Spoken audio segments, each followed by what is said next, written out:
आज हमारे बीच में कैबिनेट मंत्री श्री रणधीर जोगा जी हैं और साथ में जिला आशा केदर जी, उनके साथ हमारे जिला महामंत्री आशीष जोशी जी, सतवीर वर्मा जी और हमारे जिला के दूसरे महामंत्री संजीव देवड़ी जी हमारे बीच में हैं।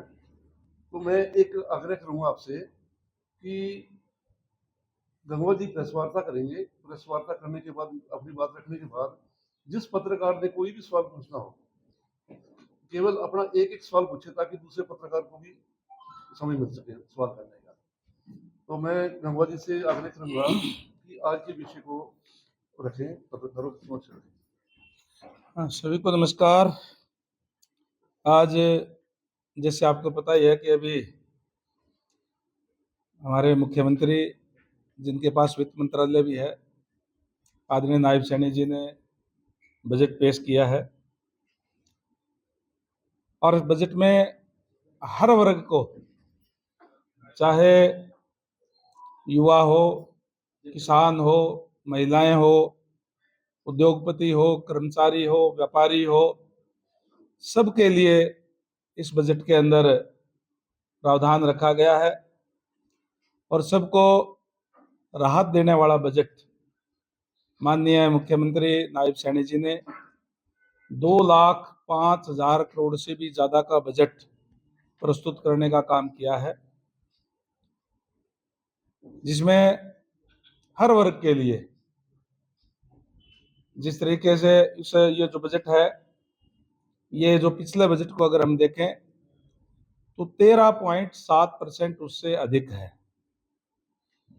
कृषि के लिए जिस तरीके से माननीय सीएम साहब ने किसानों के अंदर जाकर के एचएयू में आकर के वैज्ञानिकों से जो सुझाव लिए उसको इसमें शामिल किया गया है, चाहे बागवानी, मत्स्य पालन को बढ़ावा देने के लिए और पशुपालन को बढ़ावा देने के लिए। इसके साथ साथ जो जैविक खेती है उसको ज़्यादा से ज़्यादा किया जाए, इसका भी प्रावधान इस बजट के अंदर रखा गया है। इसी तरीके से हमारी सरकार की सोच है कि हर किसी के सर पे छत हो। इसके लिए 2020-21 में एक नया डिपार्टमेंट बनाया गया, जो सरकार की तरफ से इस बात का प्रयास करता है कि जो मध्यम वर्ग के लोग हैं, गरीब लोग हैं, उनको किफ़ायती दरों के ऊपर मकान उपलब्ध हो। वहीं जो गरीब आदमी है उसके लिए भी मुख्यमंत्री आवास योजना के तहत 100 गज के प्लाट और जो महाग्राम है उसके अंदर 50 गज के प्लाट दे करके केंद्र की सहायता से उसमें मकान का निर्माण करके उनको दिया जाता है। धन्यवाद करूंगा माननीय मुख्यमंत्री नायब सैनी जी का, जिन्होंने अभी 20 तारीख को ही आवास योजना के तहत पहली किस्त 151 करोड़ रुपए की रिलीज करने का काम किया, जिससे गरीब लोगों को उनके घर पे छत मिल सकेगी। संकल्प पत्र के अंदर जो वायदे किए थे उनको भी पूरा करने का काम किया। महिलाओं के लिए अनेक तरीके की योजनाएं इसके अंदर रखी गई है। महिला सशक्तिकरण के लिए, चाहे वो डेयरी के लिए 1 लाख रुपए तक का बिना ब्याज के ऋण देने की बात हो, चाहे लाडो लक्ष्मी योजना के तहत इस बजट के अंदर 5,000 करोड़ रुपए का प्रावधान रखा गया है। हमारे विपक्ष के साथी कह रहे थे कि महिलाओं के लिए आप लोगों ने क्या किया, महिलाओं की लाडो लक्ष्मी योजना आपने घोषणा की थी।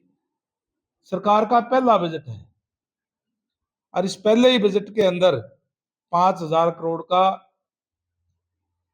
प्रावधान रखा गया है। और उसको ओपन रखा गया है। अगर उसमें और ज्यादा पैसे की जरूरत होगी तो भी चिन्हित करके, और फिर वो सभी हमारे जो हमने जो वायदा किया था चुनाव के अंदर कि हम 2100 रुपए लाडो लक्ष्मी योजना के तहत महिलाओं को देने का काम करेंगे, वो हम देने का काम जो है करने जा रहे हैं। इसी तरीके से अलग अलग डिपार्टमेंट के अंदर जहां जहां भी जरूरत है उसके हिसाब से पहले से भी ज्यादा बजट देने का काम इसमें किया गया है। जहाँ तक पब्लिक हेल्थ की बात है, पब्लिक हेल्थ के अंदर हम जो माननीय हमारे देश के यशस्वी प्रधानमंत्री नरेंद्र भाई मोदी जी का नारा है कि हर घर में नल और नल में स्वच्छ जल, उसको साकार करने के लिए प्रतिबद्ध है और इसके लिए हमने अनेक कदम उठाने का काम किया है। जल जीवन मिशन के तहत हरियाणा प्रदेश के अंदर ऐसा शायद कोई भी गांव नहीं है जिसमें 1 करोड़ से लेकर के 5-5, 6-6 करोड़ रुपए तक के खर्चा उसके अंदर ना किया गया हो, जिसमें चाहे नई आबादी के अंदर पाइपलाइन बिछाने की बात हो, चाहे जो पुरानी पाइपलाइनें हैं उनको बदल करके नई पाइपलाइन बिछाने की बात हो, और चाहे जहां वाटर वर्क्स नहीं है वहां वाटर वर्क्स बनाने की बात हो, चाहे बूस्टिंग स्टेशन बनाने की बात हो, कि हम उसमें किया है। और उसके अंदर भी अगर जो कोई रह गया होगा तो उसको भी हम, चाहे चाहे पाइपलाइन बिछाने की बात है, चाहे नया वाटर वर्क्स बनाने की बात है, वो हम करके और उसको पूरा करने का काम हम करेंगे। हमने जो पूरे हरियाणा प्रदेश के अंदर महाग्राम योजना के तहत जिस गांव की आबादी 10,000 या उससे ज्यादा है उसको महाग्राम योजना के अंदर लेकर के आ रहे हैं।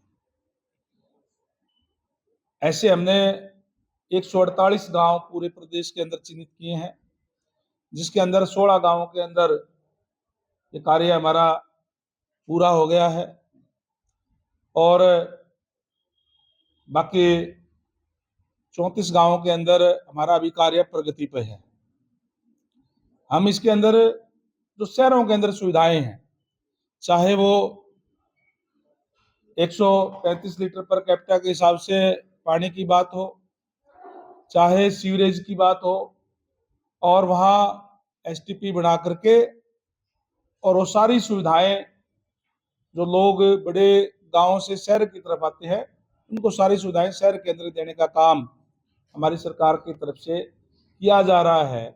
और इन महाग्रामों के अंदर जो गरीब आवास योजना की जो बात हमने कही, वो 50-50 गज के प्लाट देकर के जहाँ भी पंचायत के पास जमीन उपलब्ध है वहाँ हम गरीब लोगों को उनके 100% देने का काम जो है वो कर रहे हैं। इसी तरीके से जहाँ तक रोड्स की बात है, पूरे हरियाणा प्रदेश के अंदर आज मैं इस बात का खुशी है कि डबल इंजन की सरकार प्रदेश के अंदर है। अब तो ट्रिपल इंजन की भी बन गई। अभी आपके सामने निकाय चुनाव के रिजल्ट आए हैं। आज हर एक जिला जो है वो हाईवे से कनेक्टेड है और जहां जहां भी हमें और हाईवेज की जरूरत होगी उसका प्रावधान भी इस बजट के अंदर रखा गया है। हिसार के अंदर भी रिंग रोड का बजट, इस बजट का प्रावधान इस बजट के अंदर रखा गया है ताकि हिसार को जो जाम है उससे इसको मुक्ति दिलाई जा सके और दूसरों शहरों के अंदर भी इस तरीके के प्रावधान है जहां भी रिंग रोड या बाईपास जहां बनाने हैं हम वो बनाने का काम आने वाले समय में के अंदर करेंगे। और पूरे अगर मैं हरियाणा प्रदेश की बात करूं पीडब्ल्यूडी की, तो 30,664 किलोमीटर ऐसी रोड है जिसका रखरखाव पीडब्ल्यूडी करता है। वैसे तो टोटल कुल मिलाकर के 50,000 किलोमीटर से भी ज्यादा रोड हमारी है, बाकी हाईवेज के अंदर आ गई तो हाईवे उसको देखने का काम करता है, जिसके अंदर हमारे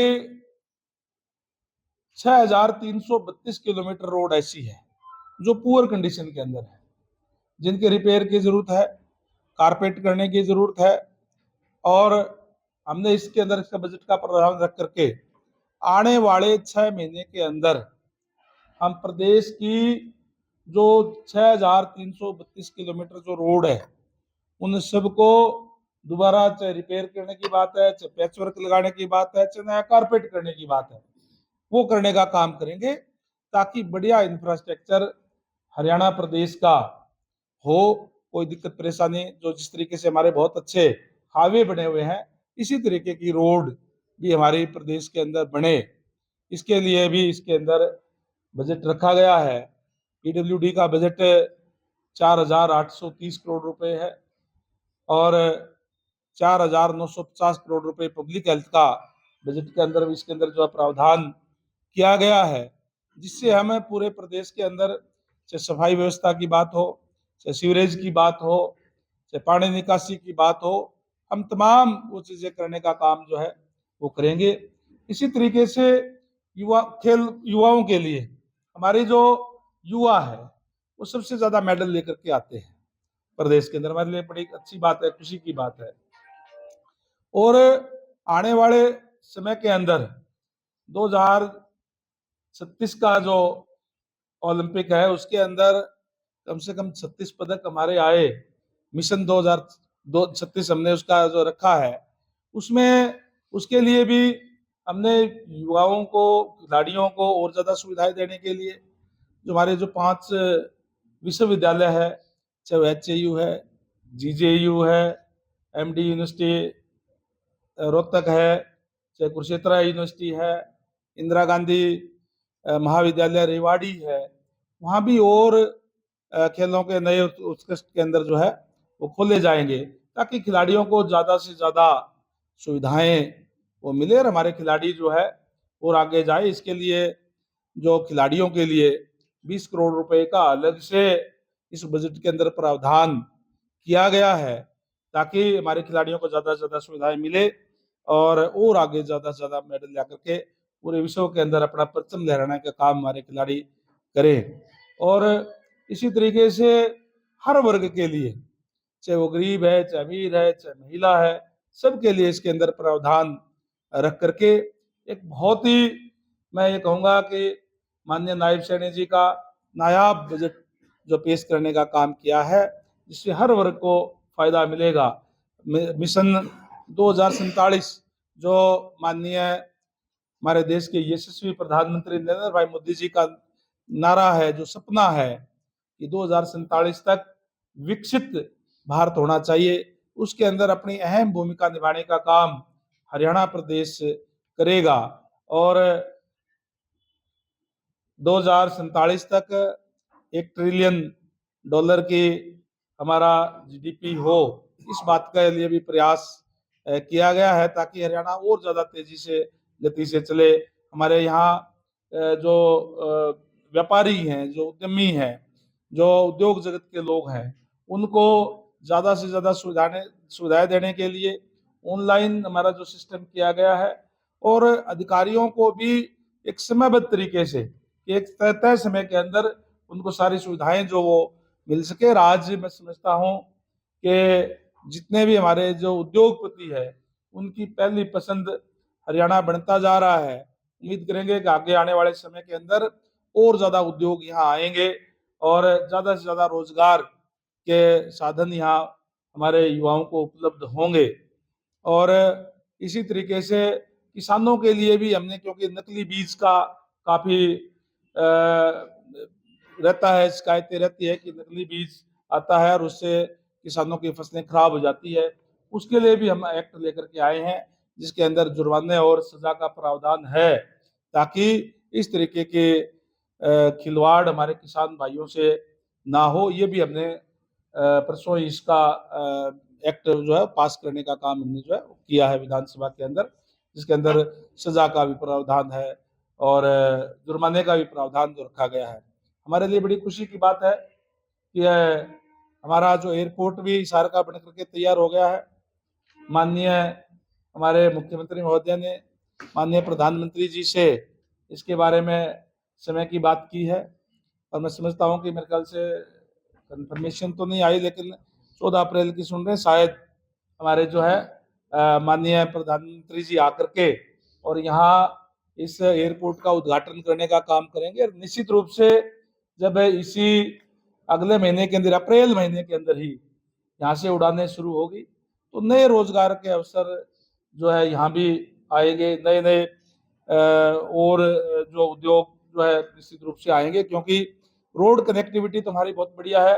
एयर कनेक्टिविटी और बढ़िया होने से जो है उद्योग भी नए नए जो आते हैं, जिससे युवाओं को रोजगार जो हमारे यहाँ जो ज्यादा मिलेगा।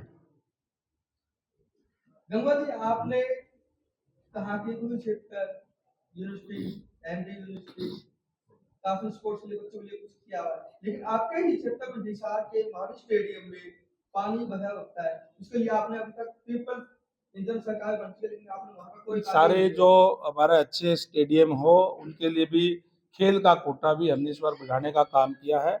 चाहे महावीर स्टेडियम है, चाहे गाँव के अंदर भी हमारे स्टेडियम बने हुए हैं, सबको जो कोई बीच में रुके हुए काम है उनको भी पूरा करेंगे, उनको भी अच्छा करेंगे।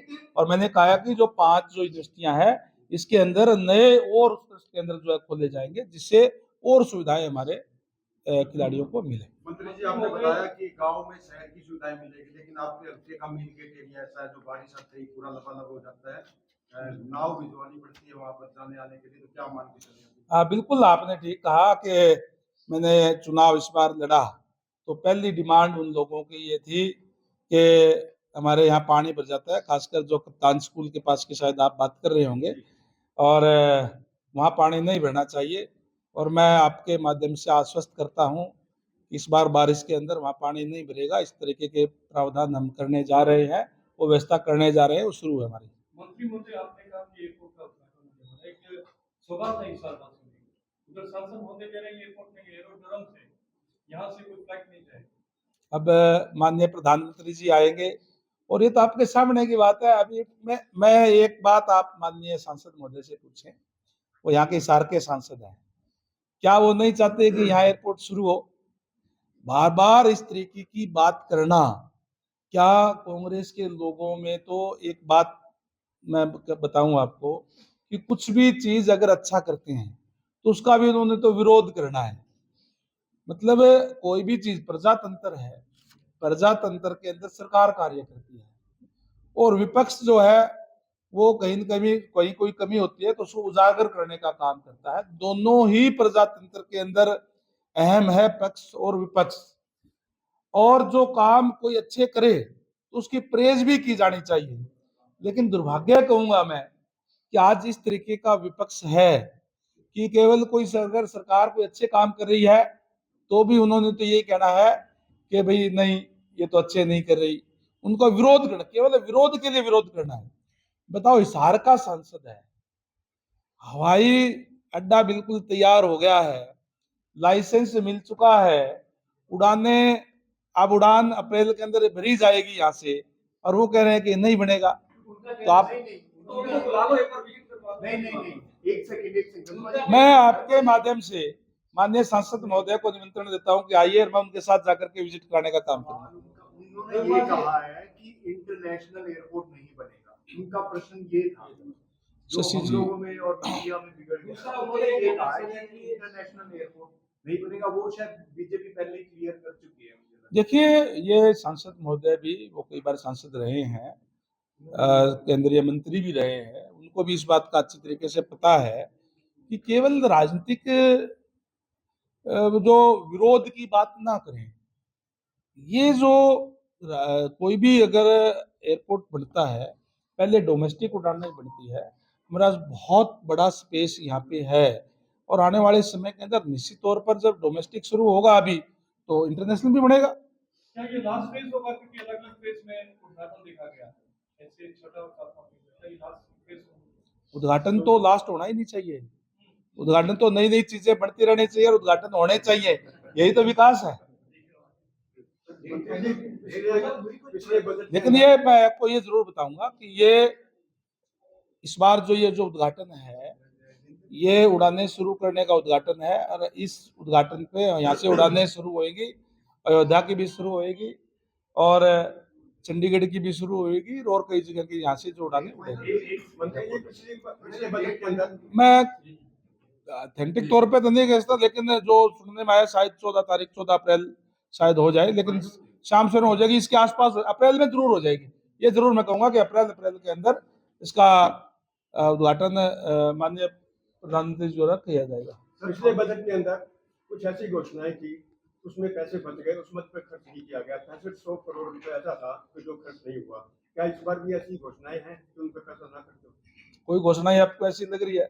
हाँ, 200 आप तो अच्छे हैं और मेरे ख्याल से उस वर्ग से आते हैं जो सबसे अग्रणी वर्ग है, और आप ही ज्यादा बताओ, आप पढ़ करके आप बताओ कैसा लगे आपको बजट? 200 घोषणाएं पिछली बार ऐसी हुई थी जिन पे पैसा नहीं खर्च हुआ। बजट में घोषणाएं तो करके कई बारी देखिए, मैं बताऊं आपको गुप्ता जी, कई बारी कई चीजें होती हैं फिजिबिलिटी के लिए भी, मुझे पता नहीं आप कौन सी की बात कर रही हैं, लेकिन मान लो आपने कोई भी चीज यहाँ कोई पास करवा दी, उसकी फिजिबिलिटी के लिए कई चीजें होती है, थोड़ा डिले उसमें हो सकता है, लेकिन ऐसी कुछ भी नहीं होगा कि हम जो कहें और करें ना। हमने जो कहा है वो करने का काम किया है। भारतीय जनता पार्टी की सरकार है, जो कहती है वो करती है। निश्चित तौर पर हमने जो संकल्प पत्र के अंदर भी जो कहा है, हमने जो संकल्प पत्र जो किया है उसको भी पूरा करने का काम किया है। ये कांग्रेस के लोग तो इस बात का भी विरोध करते थे। हमने चुनाव से पहले कहा था कि जो डिप्राइव्ड शेड्यूल कास्ट है उसको हमारी सरकार बनते ही हम 10% अलग से आरक्षण देंगे। मैंने तो विधानसभा में ही कहा था, माननीय हमारे जो सदस्य है गीता भुक्कल जी, मैंने कहा जी हो सकता है वो भी इस बार तो सहमत थी इस बात से। अच्छी बात है कि कांग्रेस के लोग भी हमारे चीजों से सहमत हो रहे हैं, लेकिन धीरे धीरे सहमत हो रहे हैं। पहले तो उनको विरोध ही करना होता है। हमने, क्योंकि जो बाबा साहेब डॉक्टर भीमराव अम्बेडकर जी ने जो आरक्षण की व्यवस्था दी थी, वो इसीलिए दी थी कि जो वंचित वर्ग के लोग हैं, जिनको उनका हक नहीं मिला हो, उनको उनका हक मिले। और हमने पहली ही कैबिनेट के मीटिंग के अंदर हमने ये तय किया कि आज से ही 10% अलग से आरक्षण बीएससी समाज का जो होगा, हमने किया है। हम जो कहेंगे वो करेंगे, निश्चित तौर पर करेंगे। गर्मी का सीजन आ गया है, पानी को लेकर पब्लिक हेल्थ की क्या लगता है? देखिए, पानी की, पीने के पानी की कोई कमी नहीं रहने दी जाएगी। हम सारी व्यवस्था, समुचित व्यवस्था हमने की है। हमारे डिपार्टमेंट से भी लगातार बातचीत होती है कि पीने के पानी की कोई कमी ना हो। इस तरीके का हमने प्रबंध जो है वो किए हुए हैं। और मैं समझता हूँ कि हमने पीने के पानी के लिए शहरों के अंदर भी अमृत योजना के तहत काफ़ी सारा हमने काम कर दिया है। अमृत 2 भी अब जल्दी ही आने वाला है, उसके तहत भी जो काम रह गए उनको हम पूरा करने का काम करेंगे। जैसे मैंने पहले कहा कि डबल इंजन की सरकार है, उसका लाभ हमें पूरा मिल रहा है। केंद्र से हम जो भी मांगते हैं उसको पूरा वो करते हैं। पीछे भी हमने माननीय जो सड़क मंत्री हैं नितिन गडकरी जी, उनके पास गए थे और माननीय सीएम साहब के साथ मैं भी गया था। जो बातें हमने रखी, उन्होंने अपनी सहमति देने का काम उस पर किया था, और आने वाले दिनों में उनका लाभ भी हमें हरियाणा प्रदेश को मिलेगा। गाँव स्थिति गाँव की ज्यादा खराब होती है। शहरों में आप लोग एक टाइम देते हैं, लेकिन आज भी गाँव में एक दिन छोड़ के या दो दिन छोड़ के पानी, उसकी क्या व्यवस्था है? देखिए, जहाँ भी देखिए, पानी एक ऐसी चीज है, जितना है उसका हम ठीक से बंटवारा कर सकते हैं। और जहाँ पानी नहीं है, जिस भी आपने गांव की बात कही, तो हम वहाँ ट्यूबवेल लगा करके ट्यूबवेल से पानी सप्लाई करते हैं।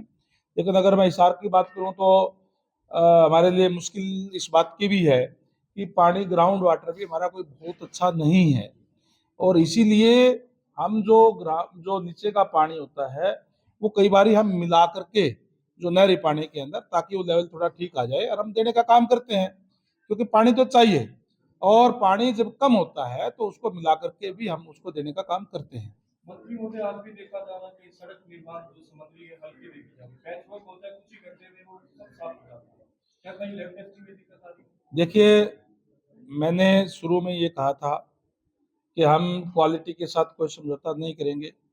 अब हमारे जो भी कार्य पूरे हरियाणा प्रदेश के अंदर चल रहे हैं, क्वालिटी के कार्य चल रहे हैं। और जहाँ जहाँ भी हमें कोई गड़बड़ मिलती है, हम कड़ा एक्शन लेते हैं। हमने पहले भी एक्शन लिए हैं, हमने कैथल के अंदर भी एक्शन लिए है, हिसार के अंदर भी एक्शन इस बात के में लिया है। जो एजेंसी काम करने वाली है, हमने उनके खिलाफ भी एक्शन लेने का काम किया है। जो अधिकारी दोषी पाए जाते हैं तो उनके खिलाफ भी हम एक्शन लेते हैं। आपको कहीं भी लो क्वालिटी का काम आपको नजर नहीं आएगा। निश्चित तौर पर मैं आपको आश्वस्त करता हूं आपके माध्यम से प्रदेश की हमारे जनता को भी कि हम क्वालिटी का काम देंगे, बढ़िया काम देंगे, अच्छा इंफ्रास्ट्रक्चर बनाने का काम करेंगे। सर बार बार कहा जा रहा है कि डबल इंजन की सरकार थी, तीसरा इंजन भी आ गया, लेकिन रेलवे डिपार्टमेंट ने कहा कि 3 इंजन की तो सरकार रेल रोकी नहीं, कहाँ लगाओगे 3 इंजन? रेल की तो बात कही नहीं, बात सरकार की कही है। सरकार ट्रिपल इंजन की है। हाँ? इंजन चार 5 लगा लो, हाँ। काम की शक्ति बढ़ा रही है। काम सर एक दूसरा जो विभाग है पीडब्ल्यूडी, उसमें शिकायत आ रही है कि जो बाकी सरकारी गाड़ियां हैं वो निजी कामों के लिए ज्यादा यूज की जा रही है। कौन से पीडब्ल्यूडी और बीएडआर के अंदर जो सरकारी गाड़ी है वो निजी कामों के लिए ज्यादा यूज की जा रही है। निजी काम कैसे होते हैं? घरों के कामों पे कर रहे हैं उससे, हैं?